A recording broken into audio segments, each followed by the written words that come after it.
Assalamualaikum warahmatullahi wabarakatuh. Kembali lagi di channel Kang Slamet, dan kali ini Kang Slamet akan menceritakan sebuah kisah yang berjudul Special Chapter Get Hole Gunung Kerinci. Cerita ini ditulis oleh Sinta Diary, dan sebelum kita masuk ke ceritanya, buat kalian yang belum subscribe channel ini, tekan tombol subscribe-nya terlebih dahulu dan tekan tombol notifikasinya agar kalian tidak ketinggalan cerita seram lainnya dari Kang Slamet. Gak usah berlama-lama lagi, langsung saja kita masuk ke ceritanya. Special Chapter Get Hole Gunung Kerinci.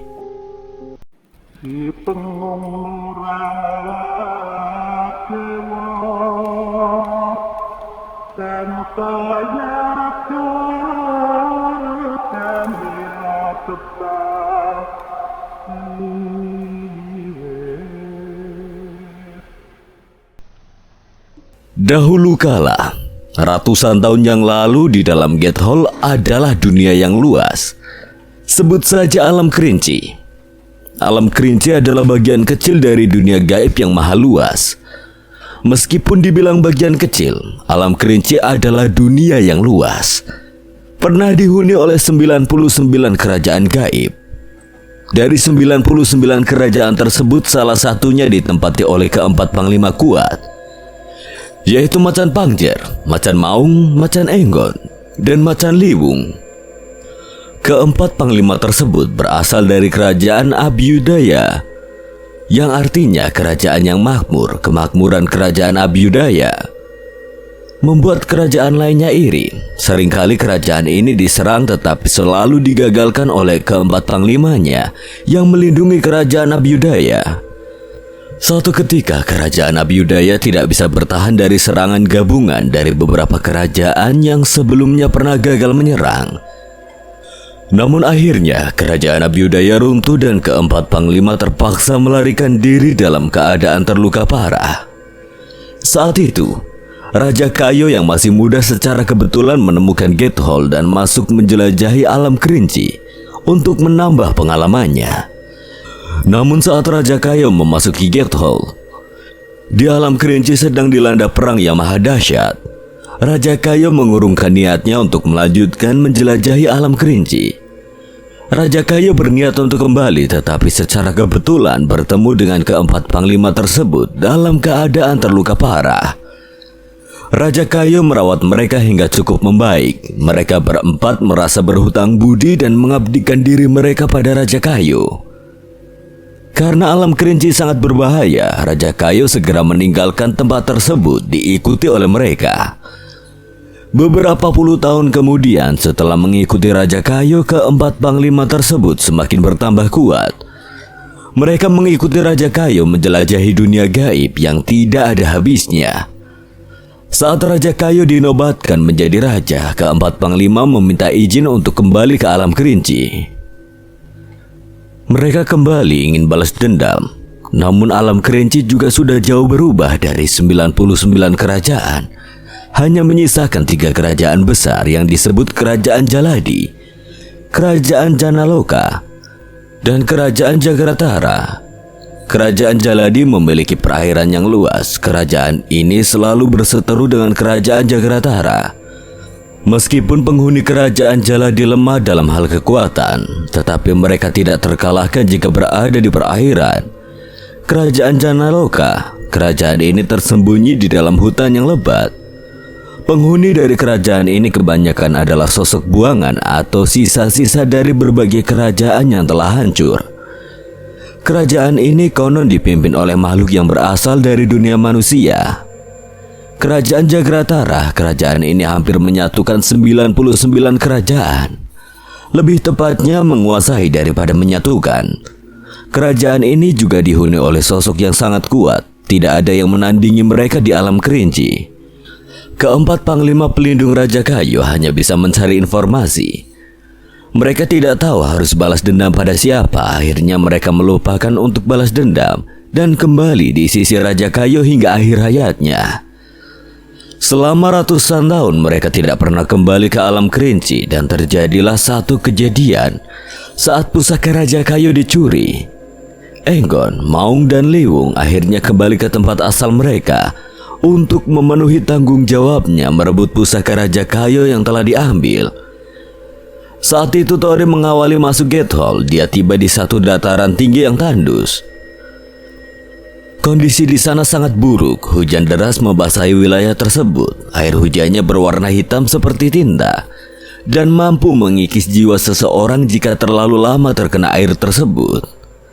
Berada di mana kita ini? Air hitam. Suamiku, ayo segera tinggalkan tempat ini. Kenapa buru-buru istriku? Jika terus-menerus terkena air hujan ini, akan buruk bagi kita. Mereka segera meninggalkan wilayah daratan tinggi tersebut dan turun ke tempat yang lebih rendah menuju ke wilayah hutan yang ada di depan mereka. Air hujan hanya turun di sekitar daratan tinggi, tidak sampai ke hutan. Bahkan air hujannya langsung lenyap saat menyentuh sesuatu. Dan tidak ada tanda-tanda kehidupan di area tempat tersebut. Siri, Suruh, periksa situasi di dalam, pastikan semuanya aman. Siri dan Suruh memasuki hutan terlebih dahulu. Tori dan Sinta menunggu di luar hutan. Tidak ada jalan lain lagi kecuali memasuki hutan. Di alam gaib sangat luar biasa ada pohon bisa tumbuh di sana. Apalagi menjadi hutan yang luas, meskipun tumbuhan yang ada di sana sangat berbeda dengan di dunia manusia. Alam kerinci jauh lebih baik daripada situasi di dalam gerbang neraka. Alam kerinci bahkan ada danau yang bersih tidak jauh dari Tori berdiri. Dan juga hewan-hewan aneh yang Tori temui. Kondisinya sama saja seperti hutan pada umumnya. Hanya saja ada perbedaan bentuk dan penghuninya, seperti kawanan semut sebesar kambing, burung yang panjangnya seperti pesawat terbang, dan hal tidak masuk akal lainnya. Tentunya hutan yang ada di sana memiliki tumbuhan dengan ukuran yang luar biasa besar sekali. Sesaat kemudian, Siri dan Suruh kembali. Mereka memastikan keadaan aman. Lalu Tori dan Sinta memasuki hutan itu tanpa ragu. Mereka tidak tahu bahwa hewan-hewan penghuni hutan tersebut sangatlah ganas. Hewan terkecil seperti semut saja sebesar kambing. Apalagi hewan-hewan predator yang berada di dalam hutan tersebut. Dari pepohonan yang besar dan menjulang tinggi, daun-daun merah seukuran setengah lapangan bola berguguran. Suara daun berjatuhan bagaikan sebuah rumah jatuh dari ketinggian 1000 meter. Pastinya itu menghalangi dan menyulitkan jalan yang dilalui Tori. Ukuran hutan di sana memang tidak wajar. Ini aneh. Aku baru tahu ada pohon yang sebesar ini. Pohonnya yang terlalu besar atau kita yang mengecil? Yang kamu lihat benar adanya, suamiku. Ini adalah jenis pohon nuah, pohon leluhur yang memiliki umur ribuan tahun. Hanya saja pohon nuah biasanya hanya tumbuh satu di satu tempat. Tapi di sini adalah hutan yang ditumbuhi oleh pohon nuah. Oh, apakah pohon-pohon di sini sama seperti pohon tinggi yang dulu waktu aku kecil pernah disembunyikan? Iya, kurang lebih sama, suamiku. Berarti tidak ada yang aneh dengan tumbuhan ini kan istriku? Memang tidak ada yang aneh jika ada tumbuhan nuah 1-2 di setiap wilayah.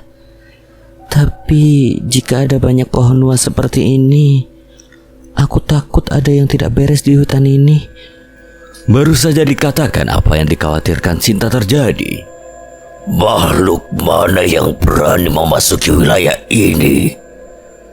Ucap seseorang yang tidak diketahui asalnya. Suara itu bergema di segala arah dan berulang-ulang kali. Mereka menyebutnya pohon nuah. Pohon ini dianggap keramat karena makhluk jin sangat menyukai pohon besar.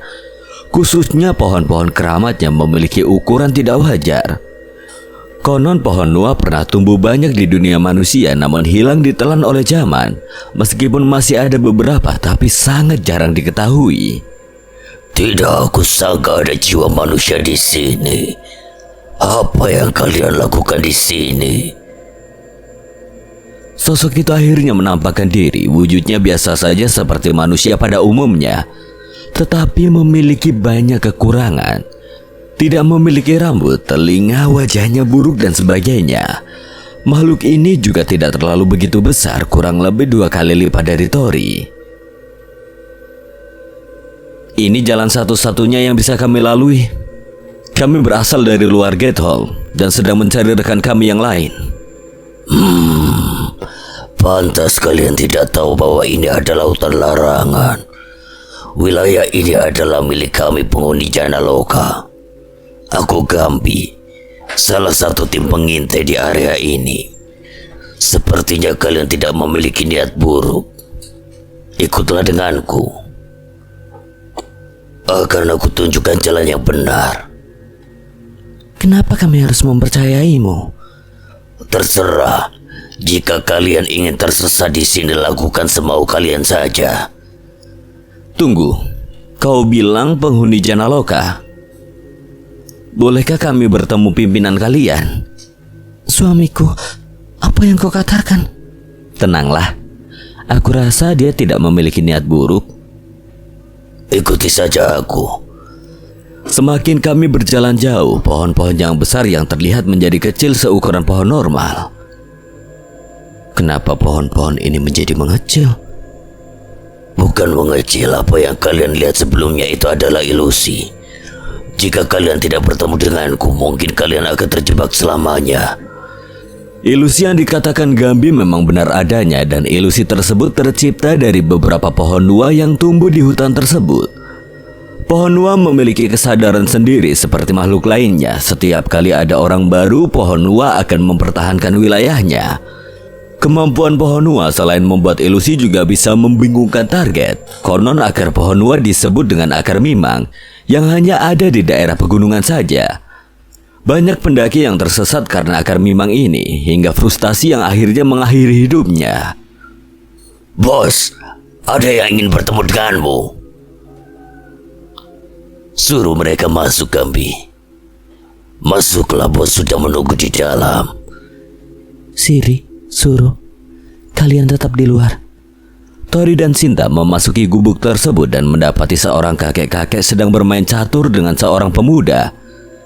Kakek tersebut sama seperti wujud kakek-kakek pada umumnya. Begitu juga seorang pemuda yang tengah serius memperhatikan ingin melangkahkan caturnya. Permisi.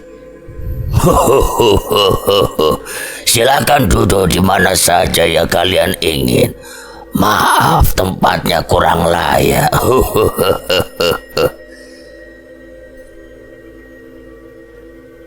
Siapa Anda berdua ini? Saya Arlingga dan beliau ini adalah Gajah Sora. Kami dari luar Gate Hall. Saya Tori dan ini istriku Sinta. Oh, begitukah? Aku dan Gajah Sora juga berasal dari luar Gate Hall. Ada keperluan apa kalian sampai bisa kemari? Tori lalu menjelaskan keseluruhannya, mulai dari mengejar sosok misterius yang membawa jogre, hingga rekan-rekannya yang ingin mencari pusaka Raja Kayo yang telah dicuri. Selain itu, mereka juga lebih mudah mengakrabkan diri karena Arlingga dan Gajah Sora dulunya adalah manusia. Gajah Sora berasal di era abad 4 Masehi. Dia adalah seorang prajurit tangguh pada masanya. Saat hari tuanya, dia melalang buana menjelajahi dunia gaib secara meraga sukma. Karena terlalu lama dia menghabiskan waktu untuk meraga sukma, tubuh fisiknya hancur dan dia terjebak selamanya dalam kondisi meraga sukma, lalu pergi ke alam kerinci. Sedangkan Airlangga adalah berasal dari era yang jauh lebih muda dari Gajah Sora. Airlangga hanyalah orang biasa. Orang tuanya memberikan nama Airlangga karena kedua orang tuanya sangat mengidolakan Raja Airlangga, pendiri kerajaan Panjalu di Jawa Timur. Airlangga sendiri tidak tahu bagaimana dia bisa berada di alam kerinci. Ingatan terakhirnya adalah dia sedang ditumbalkan dalam pembangunan candi di satu tempat di Pulau Jawa. Nah, kami tidak bisa membantumu, tapi dugaanku yang kalian cari pasti berada di Jagratara. Tapi tempat itu sangat berbahaya. Lebih baik urungkan niat kalian. Tapi kami harus mencari rekan kami. Kami tidak meminta bantuan kalian. Tunjukkan saja jalannya, kami akan pergi. Tidak bisa seperti itu. Kau adalah tamu yang sangat jarang kami jumpai. Lagi pula kau juga berasal dari tempatku berasal. Mana bisa aku diam saja. Aku sendiri akan mengantarmu. Aku juga akan ikut. Janaloka sebetulnya bukan sebuah kerajaan seperti yang Liwung ketahui. Janaloka hanyalah perkumpulan para makhluk sisa-sisa dari beberapa kerajaan yang telah hancur. Janaloka sendiri memiliki arti dari dunia manusia karena pimpinan Janaloka Gajah Sora memang berasal dari dunia manusia, dan juga Airlangga sebagai teman dekat Gajah Sora. Hutan Nuwa melindungi mereka, tidak sembarangan makhluk bisa memasukinya. Dari sudut pandang lain, Janaloka adalah pasukan netral. Mereka tidak ikut campur urusan kedua kerajaan. Janaloka lebih sering berada di dalam hutan dan mengasingkan diri mereka dari dunia luar. Suara auman menggema di seluruh hutan hingga membuat getaran yang hebat. Suara apa itu? Itu makhluk buas yang sengaja kami kurung. Dia pernah mengamuk di sini. Makhluk buas seperti apa? Dia siluman harimau yang ganas. Banyak dari kami binasa karenanya. Boleh aku melihatnya?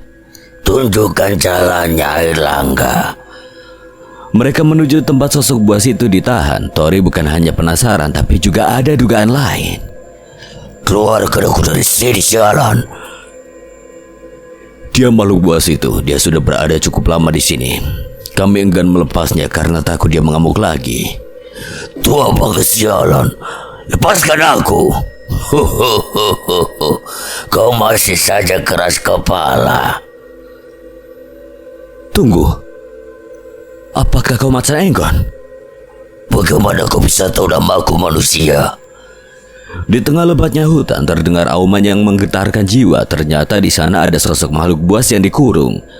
Sosok tersebut adalah jenis harimau tercepat di dunia. Makhluk siluman cita yang tidak lain adalah Macan Enggon, salah satu pengawal pribadi Raja Kayu. Bagaimana kau bisa tahu nama aku, manusia? Apa kau mengenali makhluk ganas ini? Tidak, tapi aku tahu dia. Hei manusia, jawab pertanyaanku. Enggon kesal diabaikan. Busur pajang muncul di genggaman Tori. Apa kau mengenali ini? Dari mana kau mendapatkan busur pajang? Jawab, manusia. Apakah seperti itu caramu meminta tolong? Lihat posisimu sekarang. Jangan bertindak arogan. Tenanglah istriku. Wajar baginya bersikap seperti itu. Puluhan tahun dia dan Liwung menjaga pusaka Raja Kayu tanpa melihat dunia luar. Pastinya tidak ada yang bisa dia percaya. Kau tahu siapa yang mulia Kayu? Bahkan kau juga tahu tentang Liwung. Siapa kau ini, manusia? Bagaimana bisa busur pajang ada padamu? Bagaimana dengan Liwung? Aku bukan siapa-siapa. Aku hanya kebetulan tahu tentang kalian. Singkatnya seperti ini. Sebetulnya Tori enggan untuk mengatakan panjang lebar, tapi Enggon harus tahu kejadian yang sebenarnya. Akhirnya Tori menjelaskan semuanya. Jadi begitu. Maaf sudah melibatkan kalian. Jika bukan tua bangka sialan ini, aku pasti bisa mengejar sosok yang mencuri pusaka yang mulia Kayu. Airlangga, bisakah lepaskan dia? Tapi keluarkan dia, Airlangga. Tapi Tuhan, jika makhluk ini mengamuk lagi akan merepotkan. Tenang saja, Airlangga. Teman kecil kita ini bisa mengurusnya sendiri. Lagi pula mereka punya misi yang sama. Lepaskan dia. Jika Tuhan bicara seperti itu, baiklah. Wah, lega sekali. Terima kasih, manusia. Siapa namamu? Aku Tori. Baiklah. Tua bangka. Aku anggap semua ini kesalahpahaman. Pengikutmu yang mati di tanganku itulah mereka sendiri yang tiba-tiba menghalangi jalanku sebelumnya. Tidak perlu dibahas lagi. Mari aku antar kalian keluar dari hutan ini. Pertemuan Tori dan Enggon bisa dikatakan takdir, namun untuk kedepannya masih tidak diketahui akan seperti apa akhirnya. Alam Kerinci adalah tempat yang berbahaya. Tidak ada hukum di wilayah ini. Kekuatanlah yang mengendalikan semuanya. Alam Kerinci adalah tempat yang cukup layak untuk ditinggali dibandingkan dengan alam yang ada di gerbang neraka. Masih ada tumbuhan yang bisa hidup, bahkan banyak hutan belantara yang ada di wilayah tersebut. Meskipun sebagian besar tumbuhan yang ada di alam kerinci memiliki daun-daun yang berwarna merah, ada juga beberapa pohon yang memiliki dedaunan yang berwarna hijau. Pohon tersebut bernama pohon Nuwa, pohon yang hidup di dua alam, alam jin dan alam manusia. Tidak semua pohon Nuwa memiliki ukuran yang besar, ada pula yang memiliki bentuk yang aneh. Pohon beringin yang sering kita jumpai itu juga salah satu jenis pohon Nuwa yang hidup di dua alam. Setelah beberapa lama mereka berada di dalam hutan, akhirnya mereka menemukan jalan untuk keluar dari hutan. Kami hanya bisa mengantar kalian sampai di sini. Semoga kau beruntung, teman kecil. Terima kasih Tuan Gajah Sora. Tuan Tori, hati-hatilah. Semoga berhasil. Terima kasih. Selamat tinggal semuanya. Sinar cahaya merah yang redup mewarnai langit. Awan hitam berkumpul menari di langit yang luas. Kejamnya kilatan petir merah meraung menyelimuti awan-awan yang perlahan mengeluarkan air matanya. Di sini hujan.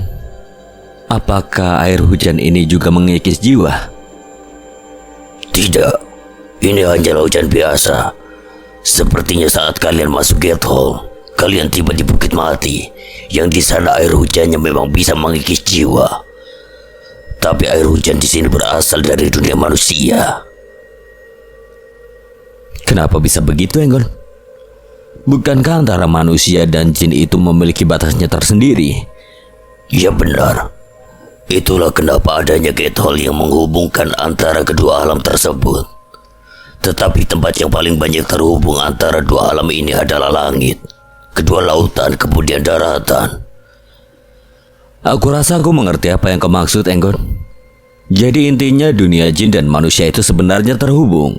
Jika di daratan bisa ditemui melalui gerbang-gerbang gaib yang ada di penjuru dunia, tapi di gerbang tersebut banyak ditemui di udara di ketinggian tertentu. Sekarang kemana kita akan pergi, Enggon? Aku rasa kau jauh lebih paham wilayah ini.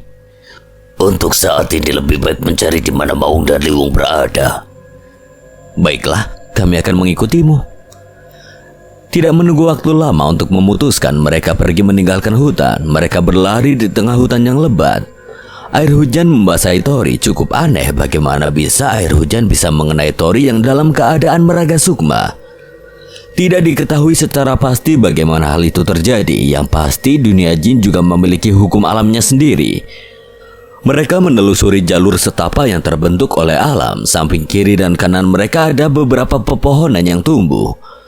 Enggon sesekali berhenti untuk memastikan jalur yang dia lalui benar. Selain dia jauh lebih memahami alam kerinci, dia juga memiliki penciuman yang tajam. Dia bisa mencari lokasi rekannya hanya mengandalkan insting dan indera penciumannya. Setelah perjalanan panjang yang mereka lalui, Enggon berhenti di tengah jalan cukup lama. Sepertinya aku merasakan dia tidak jauh dari sini. Dia siapa yang kau maksud, Enggon? Aku juga tidak yakin sebetulnya.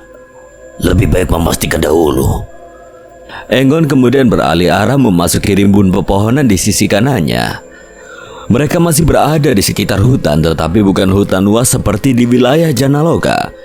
Hanya hutan biasa yang bisa dimasuki oleh makhluk manapun. Karena sejatinya alam kerinci masih dipenuhi oleh hutan, sedangkan hutan Nuwa adalah hutan yang paling terdalam di alam kerinci. Terdengar suara pertarungan dari arah Enggon mendekat, lalu Enggon kemudian memperlambat langkahnya. Dia mulai berjalan pelan dan hati-hati diikuti oleh Tori dan pengikutnya. Kita intai terlebih dahulu. Enggon bersembunyi di antara semak. Sinta dan kedua siram memilih untuk memantaunya di atas pohon. Karena mengendap-endap bukan keahlian mereka, tapi hal itu biasa dilakukan Enggon karena insting hewannya. Ternyata dia. Tapi situasinya sangat tidak menguntungkan baginya. Aku akan membantunya. Baiklah, aku akan bantu dari jauh. Kedua pengawalku akan membantumu. Kemudian Tori memberikan sinyal pada Sinta. Siri dan Suru kemudian turun. Tori menyusul Sinta di atas pohon. Yang bertarung di sana adalah sosok yang Enggon kenal. Dia sepertinya kewalahan menghadapi musuhnya karena dikepung oleh beberapa sosok yang cukup tangguh. Menyerahlah, sayangi nyawamu. Jika kau bersedia tunduk di bawah penguasa Jagarata, Dengan kemampuanmu itu pasti bisa langsung mengambil posisi komandan. Tidak perlu keras kepala. Ucap sosok yang kuat yang duduk di batu besar tidak jauh dari tempatnya, yaitu Bakara. Turun kalian berdua, hadapi aku langsung jika berani. Bodoh, kau sendiri kesulitan melawan bawahan kami. Bagaimana mau menantang kami? Kau ingin mati konyol? Menyerahlah, jangan keras kepala. Kata salah satu makhluk yang duduk di samping Bakara, yaitu Galabu. Kata menyerah hanya untuk yang lemah. Lebih baik mati daripada menyerah. Hah, dasar keras kepala. Habisi dia sekarang. Perintah Bakara pada bawahannya, sosok itu sudah sangat kelelahan. Sebetulnya mudah baginya melawan bawahan Bakara. Jika dia dalam kondisi prima, sosok itu pasrah akan nasibnya. Dia sudah cukup berjuang. Kenapa kau diam saja, Maung? Enggon menyerang sisi kanan musuh dan memporak-porandakan formasi pengepung. Maung kembali bangkit karena ada harapan. Di sisi kiri serangan kombinasi Siri dan Suru juga melemahkan formasi pengepungan. Tidak lama kemudian, Maung lolos. Mereka berdua bukannya pengawal bocah itu. Di mana bocah itu berada? Tidak perlu banyak bicara. Pulihkan kondisimu, biar kami yang tangani mereka. Memangnya hanya dengan kalian bisa lolos dari kami? Galabu, ayo akhiri ini dengan cepat. Baiklah, semuanya serang. Galabu memerintahkan bawahannya serentak untuk menyerang. Namun ribuan anak panah melesat menghancurkan setiap musuh yang menjadi targetnya. Tidak ada satupun anak panah yang lolos. Semua pengikut Bakara musnah, bahkan Galabu tidak bisa menghindarinya. Ratusan anak panah menancap di tubuhnya dan mengakhiri hidupnya. Jangankan musuh, bahkan Maung dan Enggon tercengang melihat kejadian tersebut. Selain Raja Kayu, tidak ada yang pernah bisa menggunakan busur paji yang sedahsyat itu. Bahkan Raja Kayu sendiri belum tentu mampu melakukannya. Di dalam hutan yang cukup rimbunnya ditumbuhi pepohonan yang memiliki jarak agak lebar antara pohon satu dan pohon lainnya. Ada beberapa pohon yang tumbang diterpa dahsyatnya serangan yang melesat mengenai beberapa pepohonan. Maung dalam kondisi kelelahan sedang dikepung oleh beberapa pasukan kecil, namun dalam keadaan genting. Enggon dan kedua Sirah tiba-tiba muncul membuyarkan konsentrasi. Alhasil strategi pengepungan hancur dan Maung lolos dari situasi yang berbahaya. Tak cukup sampai di situ, Bakara memerintahkan anak buahnya untuk menyerang, tetapi di luar dugaan. Seluruh anak buah Bakara dan bahkan Galabu yang menjadi salah satu tangan kanannya terbunuh oleh serangan ribuan anak panah yang melesat ke arah mereka tanpa ada satupun anak panah yang lolos. Luar biasa. Aku tidak menyangka dia bisa menggunakan busur panjang sampai di tingkat ini. Siapa yang menggunakan busur panjang? Apa jangan-jangan? Tidak perlu gugup, Maung. Yang Mulia Kayu tidak mungkin ada di sini. Lalu siapa yang bisa menggunakannya selain Yang Mulia Kayu? Terlihat kepanikan di wajah Maung. Tanpa Enggon berikan jawaban, Maung mengetahuinya sendiri saat Tori dan Sinta turun menghampiri mereka. Kau bocah. Tidak heran jika kau bisa menggunakan pusaka Yang Mulia Kayu. Tapi aku tidak mengira jika kau bisa menggunakan pusaka yang paling sulit untuk dikendalikan. Ternyata ada Panglima Maung. Mereka bercengkrama tidak memperdulikan situasi di sana. Bakara tidak pernah memperhitungkan jika Maung akan mendapatkan bantuan. Dia harus mengalami kerugian besar. Tidak mungkin baginya mampu untuk melawan mereka. Akhirnya secara diam-diam Bakara melarikan diri. Namun hanya beberapa langkah Bakara hendak melarikan diri, tiba-tiba ada yang menyusulnya dengan cepat. Tidak pernah ada yang bisa lolos dari kejaran Enggon. Dia melesat secepat kilat menghadang Bakara dan menyerangnya, hingga terpental membentur batu besar di mana Bakara duduk sebelumnya. Di mana kepercayaan dirimu sebelumnya? Dari mana kau berasal? Kukira aku akan menjawab pertanyaanmu. Dia berasal dari Jagratara. Saat itu ketika aku memasuki Gate Hall, aku tiba di wilayah Jagratara. Aku berniat mencarimu dulu, Enggon. Tapi aku dihadang oleh pasukan besar dari Jagratara. Sebetulnya aku bisa saja melarikan diri, tapi amarahku memuncak saat melihat dia yang memimpin pasukan tersebut. Sebagian besar pasukannya telah aku bunuh, tapi aku mulai kelelahan dan mengalami beberapa luka. Aku terpaksa melarikan diri, dan makhluk ini mengejarku hingga sampai sini. Dia yang dimaksud Maung adalah orang yang dulu pernah meratakan kerajaan Abhyudaya di mana Maung dan yang lainnya tinggal sebelum bertemu Raja Kayu. Pantas kau mengalami kesulitan, Maung. Jika aku yang berada di posisimu saat itu, aku pasti juga melakukan hal yang sama. Katakan apa yang kau ketahui tentang Jagratara, atau akan aku buat kau memohon untuk mati. Lakukan semaumu. Bunuh saja aku. Enggon tidak kenal ampun, bahkan menjadi samsak tinju hingga batu di belakangnya hancur. Cukup. Jangan bunuh dia. Dia akan berguna. Berguna apanya? Dia tidak mau buka mulut. Lebih baik habisi saja dia. Serahkan padaku. Niat ingsun aji kuliung sapar.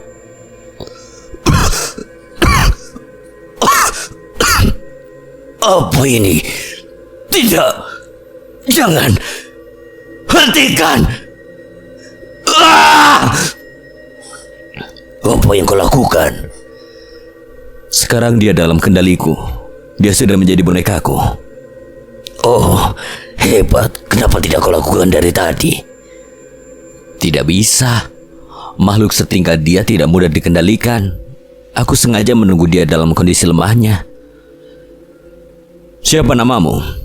Dari mana kau berasal dan jelaskan apa yang kau ketahui di alam kerinci ini. Namaku Bakara, Tuan. Aku berasal dari Lakoti, salah satu dari 99 kerajaan. Lakoti tunduk di bawah penguasa Jagratara puluhan tahun silam. Menurut yang diketahui oleh Bakara, Jagratara saat ini adalah kerajaan besar dan terkuat di seluruh alam kerinci. Hampir 99 kerajaan dikuasai oleh penguasa Jagratara. Sebagian bergabung dengan kerajaan Jaladi yang menguasai pesisir pantai. Ada juga yang bergabung dengan Janaloka yang memiliki wilayah di tempat terdalam di hutan Uwa. Dan beberapa lainnya tersebar membentuk kelompok kecil untuk bertahan hidup. Saat ini kerajaan Jagratara adalah wilayah paling makmur dan memiliki kekayaan yang melimpah. Transaksi jual beli dan barter juga sudah berkembang di wilayah Jagratara. Mereka menggunakan mata uang sebut saja King Soul atau jiwa raja. King Soul didapatkan dari jiwa makhluk yang mati dan terbentuk menjadi manik-manik. Ada beberapa tingkatan King Soul. Paling rendah adalah King Soul tingkat rendah, yaitu manik warna putih. Di atasnya ada warna biru, ungu, emas, dan merah adalah nilai yang tertinggi. King Soul merah hanya bisa didapatkan dari mayat makhluk setingkat raja. Di alam kerinci hanya ada sekitar kurang dari 50 King Soul merah. Tapi ada King Soul khusus yang jauh lebih tinggi dari King Soul merah, yaitu memiliki warna pelangi atau rainbow. Di alam kerinci hanya ada kurang dari 10 buah saja, karena King Soul pelangi sendiri terbentuk dari jiwa manusia. Tori sempat menduga bahwa Jogre adalah dalang dari semua ini untuk mengumpulkan jiwa manusia lalu dikirim ke alam kerinci. Jiwa manusia tersebut dilebur bersamaan dengan King Soul lainnya dan terbentuklah King Soul pelangi. Mayat-mayat anak buah Bakara melebur dengan sendirinya dan membentuk beberapa manik-manik yang disebut King Soul. Ada ratusan King Soul putih, puluhan King Soul biru, dan satu King Soul ungu. Apa itu yang dimaksud dengan King Soul? Benar, Tuan. Kumpulkan semuanya. Siapa tahu nanti akan berguna. Baik. King Soul berterbangan mengarah pada Bakara. King Soul ini hanya sebesar kelereng. Teksturnya juga keras dan padat. Selain berguna sebagai mata uang, King Soul juga berguna sebagai obat pemulihan luka atau berguna untuk meningkatkan level kemampuan. Semakin tinggi King Soul-nya, efeknya juga semakin bagus. Contoh saja makhluk yang sejatinya memiliki King Soul putih. Saat mengkonsumsi King Soul biru, dia akan naik menjadi makhluk yang lebih kuat yang memiliki King Soul biru. Memiliki King Soul putih hanya bisa mengkonsumsi paling tinggi hanya King Soul biru. Jika memaksakan mengkonsumsi King Soul ungu akan langsung meledak. Apa aku bisa mencobanya? Tentu saja bisa. Mau mencobanya dan mengambil manik ungu dan langsung menelannya. Tidak berefek sama sekali. Hanya sedikit agak lebih baik saja kondisiku. Coba manik emas ini. Bakara menyodorkan King Soul emas pada Maung.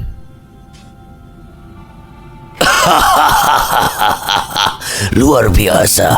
Aku sembuh seketika.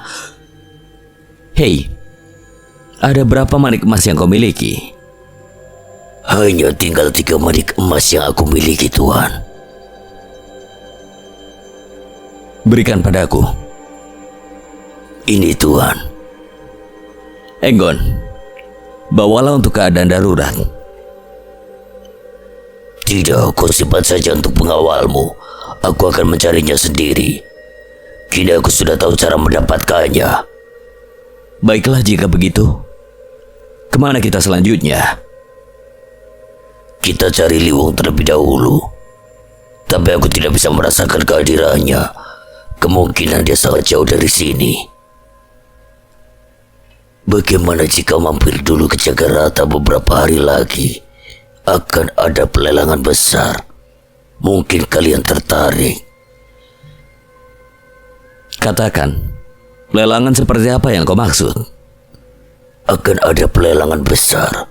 Sebelumnya pernah diselenggarakan dengan barang utama yaitu senjata misterius. Tetapi tidak ada yang mampu menawarnya. Karena harga senjata tersebut cukup tinggi yaitu 1 King Soul merah. Kali ini akan dibuka kembali dan ada 2 senjata misterius sebagai produk utamanya. Maung dan Enggon saling menatap. Mereka sepertinya sependapat dengan apa yang mereka pikirkan. Baiklah, mungkin sebaiknya kita ke Jagarata terlebih dahulu. Aku yakin senjata itu adalah pusaka yang mulia kayu. Jika benar barang yang dilelang itu pusaka yang mulia kayu, dari mana mendapatkan manik merahnya? Kita tinggal berburu beberapa makhluk yang kita temui dan ambil King Soul-nya. Masih ada waktu hingga pelelangan itu dibuka. Berburu, aku sangat suka ini. Enggon, ayo, tunggu apa lagi? Ya. Mereka berdua sejatinya adalah makhluk buas dengan insting memburu yang hebat. Baginya berburu adalah bermain. Kini mereka punya kesempatan untuk melakukannya. Terlihat jelas di wajah mereka yang sumringah. Puluhan tahun mereka mengemban tanggung jawab. Akhirnya mereka bisa bersenang-senang. Tori dan lainnya meninggalkan lokasi dan pergi menuju ke wilayah Jagratara. Mereka juga harus mengumpulkan beberapa manik yang cukup untuk mengikuti lelang yang akan diselenggarakan di Jagratara. Perburuan pun dimulai. Alam Kerinci adalah tempat yang unik. Makhluk yang mati di alam ini akan melebur dan mengeluarkan energi kehidupan yang disebut King Soul. Di setiap alam di seluruh dunia gaib memiliki keunikan tersendiri. Banyak keberagaman keunikannya ada di dunia gaib yang luas. Tori dan lainnya meneruskan perjalanan menuju ke Jagratara. Mereka juga sekalian berburu King Soul di sepanjang perjalanannya. Banyak makhluk yang mereka temui, tetapi tidak sesuai yang mereka harapkan. Tidak ada yang bagus yang kita dapatkan. Benar, aku berharap mendapatkan 1 atau 2 King Soul merah. Tapi hanya King Soul biru paling tinggi. Jangan berharap terlalu tinggi jika kalian mencari King Soul di tempat seperti ini. Bisa mendapatkan King Soul ungu saja sudah merupakan keberuntungan. Sial, kenapa kau tidak bilang dari awal? Lalu di mana kami bisa mendapatkan yang kami inginkan?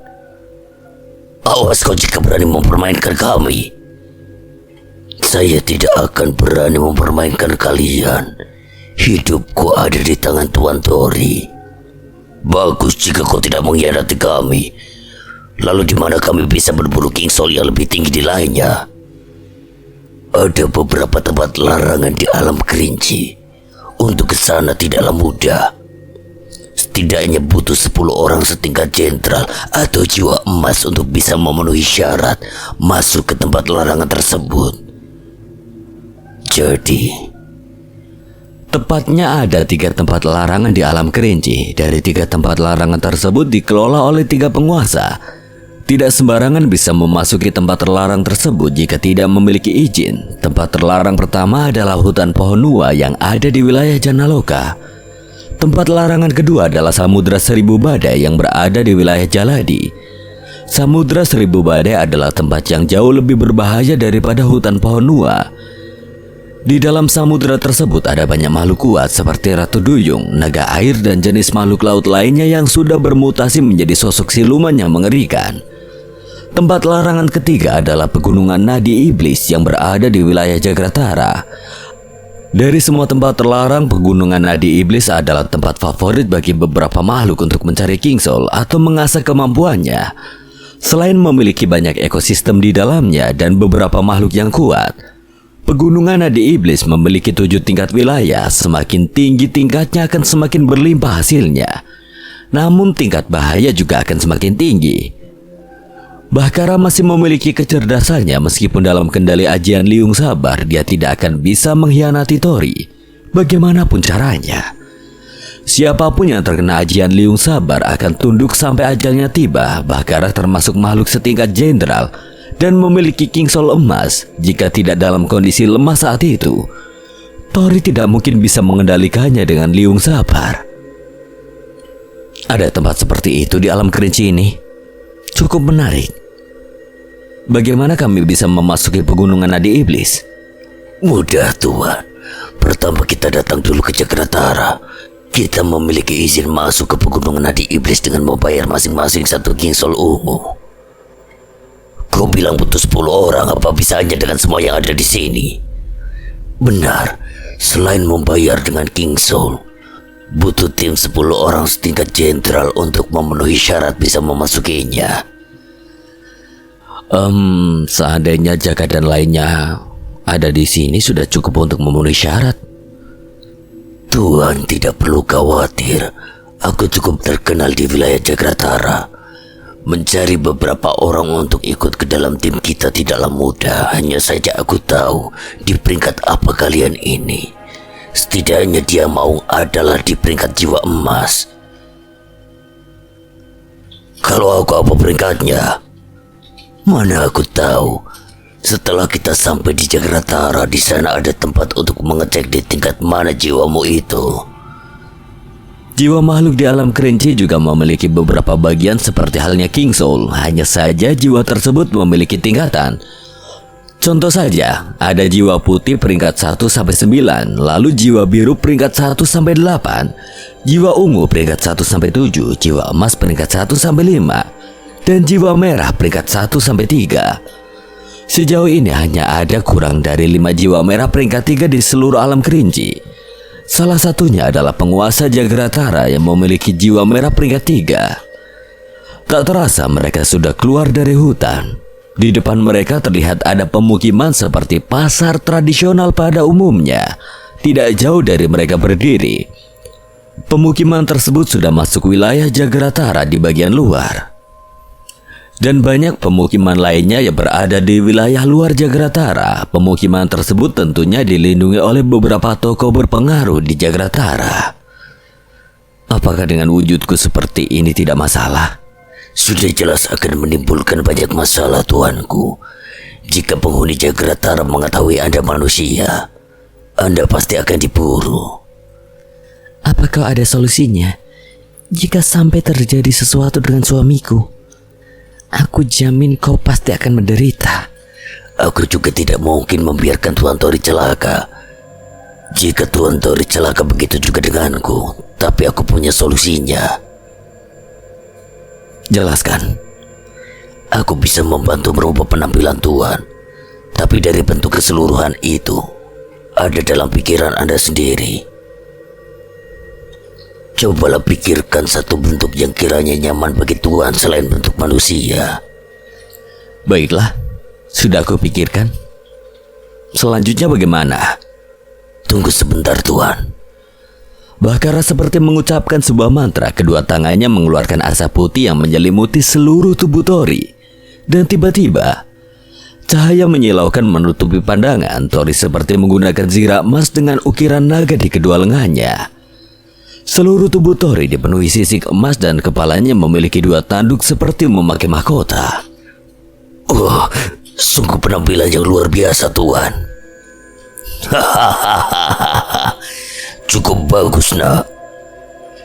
Jika begitu, ayo segera berangkat. Siap, Tuan. Mereka menuju pemukiman untuk singgah sementara, mencari kendaraan yang layak untuk mereka gunakan menuju pusat kota Jagratara. Akan jadi keanehan jika menuju ke kota Jagratara hanya berjalan kaki, sebab penghuni Jagratara rata-rata memiliki tunggangan hanya untuk formalitas bahwa mereka bukanlah gelandangan yang tidak memiliki apa-apa. Selamat datang juragan sekalian. Katakan di mana kami bisa mencari tunggangan yang bagus. Silakan ikuti saya, juragan. Mereka memasuki pemukimannya rata-rata dihuni oleh sosok yang berbeda jenis. Mereka hanya makhluk lemah yang hanya bisa melakukan jual beli untuk mempertahankan hidupnya. Inilah tempat penjualan tunggangan yang terbaik di wilayah ini. Baiklah, terima ini dan pergilah. Bakara memberikan 1 manik putih padanya. Terima kasih, juragan. Terima kasih. Tuan-tuan sekalian ingin mencari tunggangan seperti apa? Silakan Anda memilih sendiri, Tuan Tori. Tori melihat sekeliling untuk memilih, begitu juga Enggon dan Maung. Berapa untuk kuda hitam ini? Itu adalah kuda api jiwa biru peringkat 7 dan hampir naik ke tingkat 8. Harganya cukup dengan 50 manik biru. Aku ambil ini. Bakara, berikan dia 50 manik biru. Ini, ambillah. Aku bayar 1 manik ungu untuk kuda api itu. Ucap seorang makhluk angkuh yang tiba-tiba datang, sebut saja Borus. Tapi kuda tersebut sudah dibeli oleh tuan ini. Hei, apa kau tidak tahu? Ini adalah tuan muda Borus dari keluarga bangsawan luar. Beliau sudah mendapatkan jiwa biru peringkat 8 dan sebentar lagi naik ke jiwa ungu. Dan kakaknya adalah Boris, komandan inti pasukan dalam yang sudah mendapatkan jiwa ungu peringkat 3. Maaf tuan, tolong jangan mempersulit saya. Kuda itu benar-benar sudah dibeli oleh tuan ini. Baiklah, tidak masalah. Hei kadal kuning, aku beri kau 1 manik ungu. Berikan kudanya padaku. Bocah itu dipanggil kadal kuning. Maung dan Enggon bercanda yang tengah memilih tunggangan dari jauh mendengar ucapan Borus. Siapa yang kau panggil kadal kuning? Biarkan dia istriku. Apa aku bermimpi di tempat seperti ini ada makhluk secantik dirimu? Hei kadal kuning, apa benar dia istrimu? Aku beri 50 manik ungu, serahkan kuda dan istrimu. Lupakan kudanya, serahkan saja istrimu. 50 manik ungu jadi milikmu. Sebagai tambahan kau akan menjadi temanku. Bagaimana? Sinta mulai geram. Borus sudah mulai kelewatan dengan sikapnya. Tidak perlu hiraukan dia, istriku. Biarkan saja. Hei kadal kuning, beraninya kau mengabaikan tuan muda ini. JJ, Rook, seret dia kemari dan beri pelajaran. Baik tuan muda. JJ dan Rook adalah makhluk besar yang sudah mendapatkan jiwa ungu peringkat 1 dan 2. Mereka adalah bawahan Boris yang diperintahkan untuk mengawal adiknya Borus. Anak muda di wilayah ini tidak ada yang tidak bisa tuan muda dapatkan. Kemari kau. JJ ingin mencengkeram Tori dengan tangan besarnya. Namun seketika JJ kesakitan dan tangannya hancur juga terlepas dari tubuhnya saat Bakara menggenggam tangannya. Beraninya kau bertindak lancang. JJ, kau tidak apa-apa? Tuan Bakara. Jangan bunuh mereka, Bakara. Biarkan mereka pergi. Baik, Tuan. Kalian dengar. Pergilah. JJ dan Rook ketakutan. Borus lebih-lebih lagi melihat sosok setingkat jenderal yang dia singgung. Dia langsung pingsan. Konsekuensinya sangat berat menyinggung sosok seperti Bakara. Untung saja Bakara bukanlah sosok yang sebelumnya. Jika sebelum dikendalikan Tori, mungkin seluruh keluarga Borus akan dimusnahkan. Maung dan Enggon memilih tunggangan 2 ekor harimau. Tori, Sinta, dan kedua Sira memilih tunggangan yang sama seperti Tori. Sedangkan Bakara tunggangannya adalah seekor badak yang besar. Mereka akhirnya menuju pusat kota Jagratara untuk mendapatkan izin memasuki pegunungan Nadi Iblis. Perjalanan yang penuh akan bahaya menunggu mereka. Alam Kerinci adalah tempat yang penuh kesombongan dan keserakahan. Sudah hal yang wajar bagi mereka yang memiliki kemampuan untuk bertindak sombong. Ada juga yang memanfaatkan koneksi, silsilah keturunan, dan jabatan untuk menindas yang lebih lemah. Meskipun tidak semua makhluk alam kerinci memiliki sifat seperti itu, tapi kebanyakan memang seperti itu penghuni alam kerinci. Beberapa waktu lalu perjalanan mereka menuju pusat kota Jagratara. Tunggangan mereka cukup gesit dan menghemat tenaga. Badak bertaring milik Bakara adalah makhluk yang memiliki jiwa ungu peringkat 2 dan seharga 20 manik ungu. Sedangkan tunggangan Maung dan Enggon sama-sama makhluk yang memiliki jiwa ungu peringkat 1 seharga 10 manik ungu. 100 manik putih setara 1 manik biru dan seterusnya. Sebetulnya tidak ada perbedaan antara King Soul dan pemadatan jiwa. Hanya saja King Soul tidak memiliki tingkatan.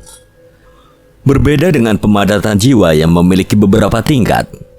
Meskipun makhluk yang memiliki pemadatan jiwa ungu tingkat 5 saat mati tetap saja hanya ada 1 King Soul ungu yang keluar. Berapapun tingkat pemadatan jiwa ungu saat mati tetap hanya ada 1 King Soul ungu.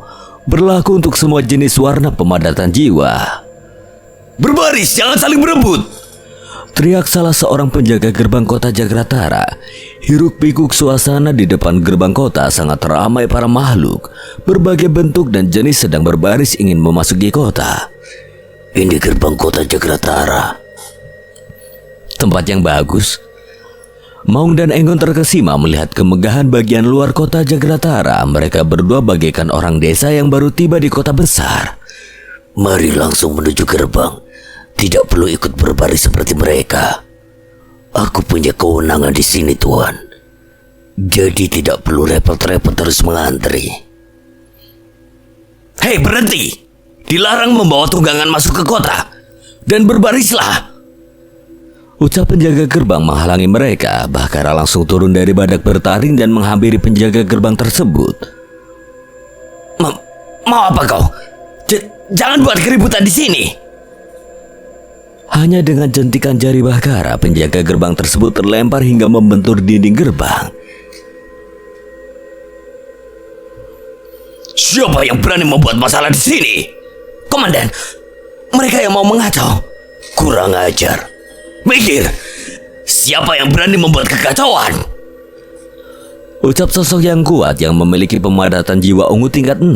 Dia berjalan melewati kerumunan beberapa prajurit yang menghadang Bakara. Saat berhadapan dengan Bakara, nyalinya langsung ciut dan memohon ampun. Tuan Bakara, mohon maaf, kami tidak tahu bahwa Anda yang datang. Kami tidak melihat rombongan Anda. Beri kami jalan, tidak perlu banyak bicara. Baik. Buka jalan cepat! Tori dan yang lainnya memasuki kota. Maung dan Enggon lebih-lebih takjub melihat situasi di dalam kota Jagratara. Suasana yang sungguh luar biasa, bangunan berbagai macam bentuk ada di sana. Banyak makhluk-makhluk melakukan aktivitasnya, berdagang, tempat hiburan, bahkan ada penginapan juga. Sama seperti kota-kota pada umumnya, hanya saja lebih primitif dan berkesan asal-asalan. Apakah Tuan ingin istirahat dulu? Tidak, langsung saja ke tujuan, tidak perlu buang-buang waktu. Baiklah, kita akan pergi ke aula pendeteksi jiwa. Jika sudah diketahui berapa tingkatan pemadatan jiwa, barulah kita bisa mencari beberapa orang untuk ikut bersama kita memasuki pegunungan dari iblis. Mereka berjalan menuju tempat aula pendeteksi jiwa. Tunggangan mereka dititipkan di tempat penitipan tunggangan. Baru beberapa langkah mereka berjalan, ada beberapa kelompok menghampiri mereka dengan terburu-buru. Tunggu. Kau lagi? Mau apa?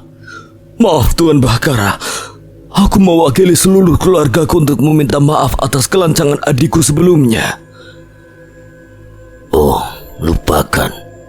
Pergilah. Tuan, terimalah sebagai tanda permintaan maaf kami.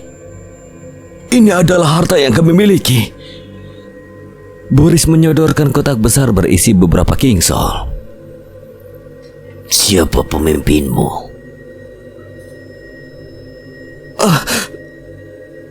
Tuanku adalah Jenderal Gamon, Tuan.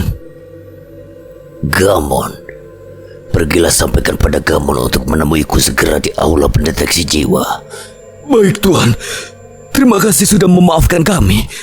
Seperti yang sudah diketahui sebelumnya, menyinggung seorang jenderal memiliki konsekuensi yang besar. Keluarga Boris hanyalah keluarga bangsawan rendah yang berada di luar wilayah Jagratara. Karena ulah Boris, keluarganya harus mengalami kerugian yang tidak main-main hanya untuk memberikan hadiah pada Bakara sebagai permintaan maaf. Keluarga Boris harus menjual segala kekayaan yang mereka miliki. Daripada dibantai, lebih baik mengalami kerugian. Itu yang mereka pikirkan. Banyak yang tidak mengetahui Bakara karena dia biasanya muncul dengan beberapa pasukan yang cukup banyak.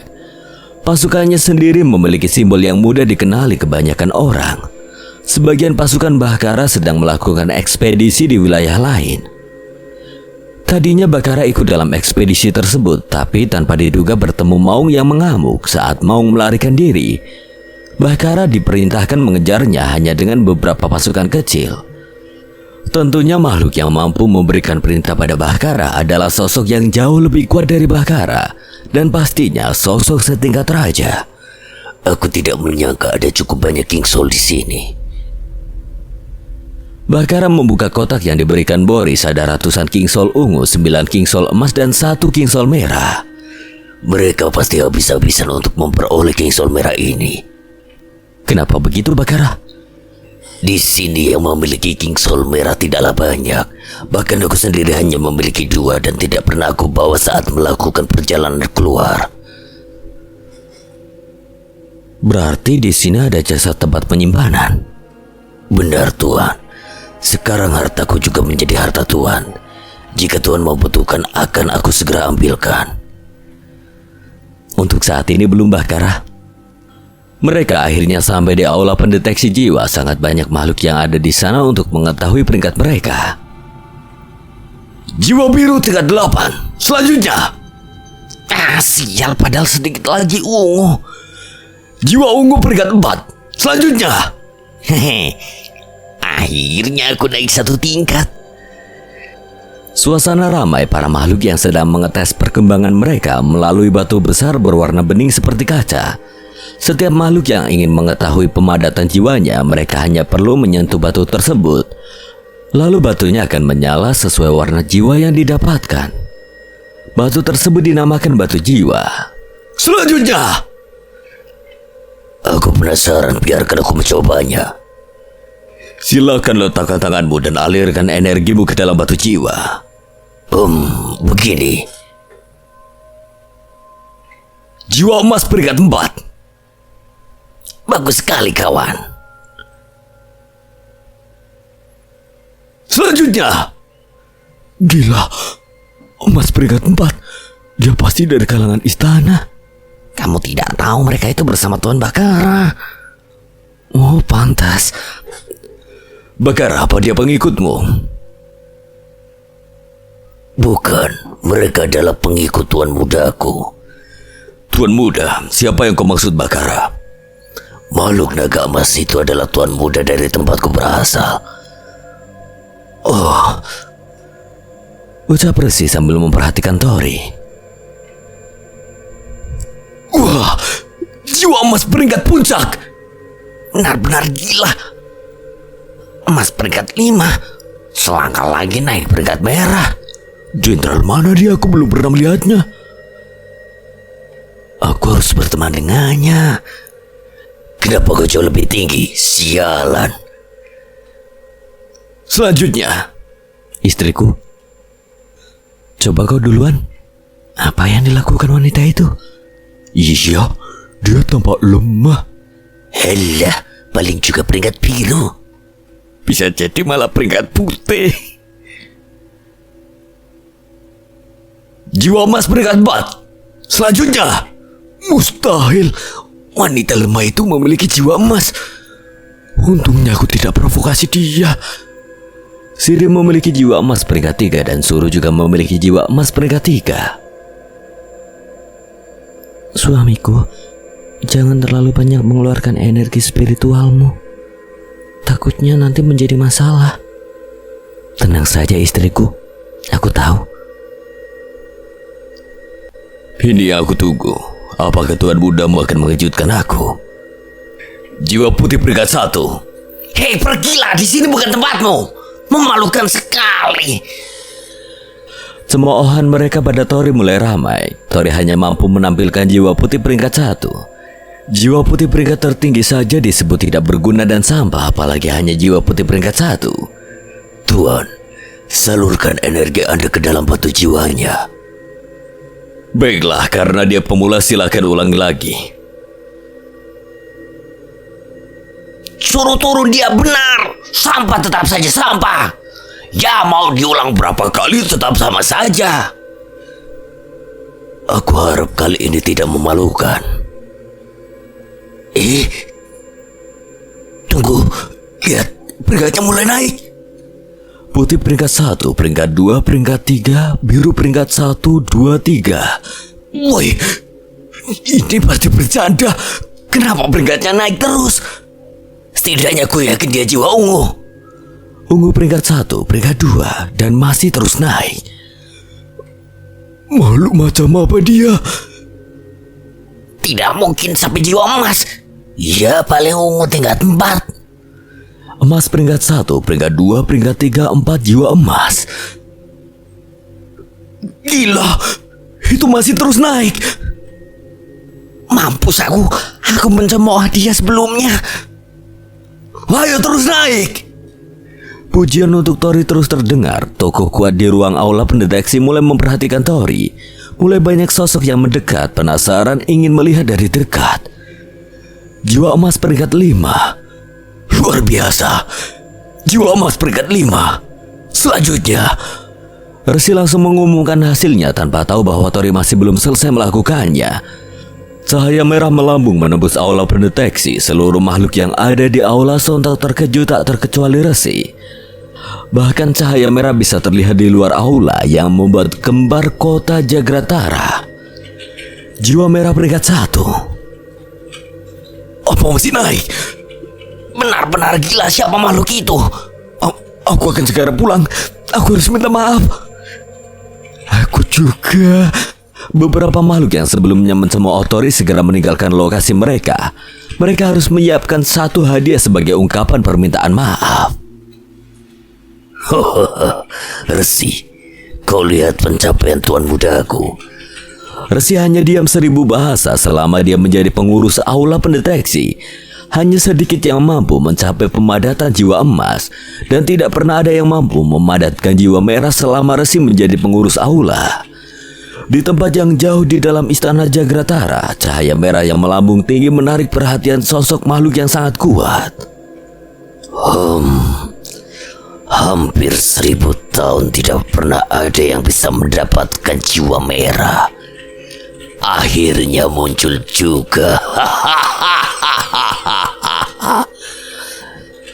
Ucap sosok misterius itu. Dari jutaan lebih penghuni alam kerinci, hanya ada kurang dari 10 sosok kuat yang memiliki jiwa merah peringkat 1. Tidak lebih dari 5 peringkat 2, dan hanya penguasa Jagratara yang diketahui memiliki jiwa merah peringkat 3. Cahaya kebangkitan pemadatan jiwa merah bahkan bisa dilihat dari berbagai wilayah di alam kerinci. Itu adalah momen yang sangat langka dan sangat jarang sekali terjadi. Apa yang Tori lakukan jika dia tidak segera menghentikannya? Dia akan menjadi pusat perhatian dan itu akan membahayakan dirinya sendiri. Jiwa merah peringkat 1. Tori paksa menarik tangannya. Wah, jiwa merah peringkat 1. Dia sosok jenius. Benar, dia masih sangat muda. Pencapaiannya di masa depan tidak terbatas. Tidak ada henti-hentinya pujian dan sanjungan yang diberikan pada Tori. Lemah akan dipandang rendah, yang kuat akan memiliki banyak penjilat. Tori termasuk baru yang mampu memadatkan jiwa merah. pastinya belum memiliki dukungan. Hal itu menjadi kesempatan bagi para makhluk di sana untuk menjadi pendukung Tori. Untuk keamanan mereka, menaikkan reputasi mereka, bahkan hanya dengan memiliki dukungan dari seorang makhluk yang memiliki jiwa merah, mereka bisa melakukan apapun untuk kepentingan mereka tanpa ada yang berani mengusiknya. Untungnya Tori tidak terlambat, dia langsung mencabut paksa hingga aliran energi spiritual terputus. Jika saja tidak segera dihentikan, mungkin naik ke jiwa merah peringkat 3 tidaklah mustahil. Meskipun hanya sampai di peringkat 1 jiwa merah, Tori sudah cukup menjadi pusat perhatian, bahkan penguasa Jagratara memperhatikannya. Cepat atau lambat Tori pasti akan bertemu dengannya. Perhatian, Tuan Mudaku akan pergi menjelajah ke pegunungan Nadi Iblis. Kami masih kekurangan anggota. Kami butuh setidaknya 3 ahli yang sudah memadatkan jiwa emas peringkat 3 atau lebih. Siapa yang ingin bergabung? Jiwa emas peringkat 3? Sial! Jangankan peringkat 3, mencari jiwa emas peringkat 1 saja sulit yang belum bergabung dengan kelompok. Ya benar, lupakan saja. Aku ingin tahu, ingin menjelajahi di tingkat mana kalian, ucap salah satu sosok misterius yang sudah memadatkan jiwa emas peringkat 4. Tuan, Bakara lalu berbisik pada Tori menjelaskan detail perjalanan mereka ingin menuju ke tingkat mana.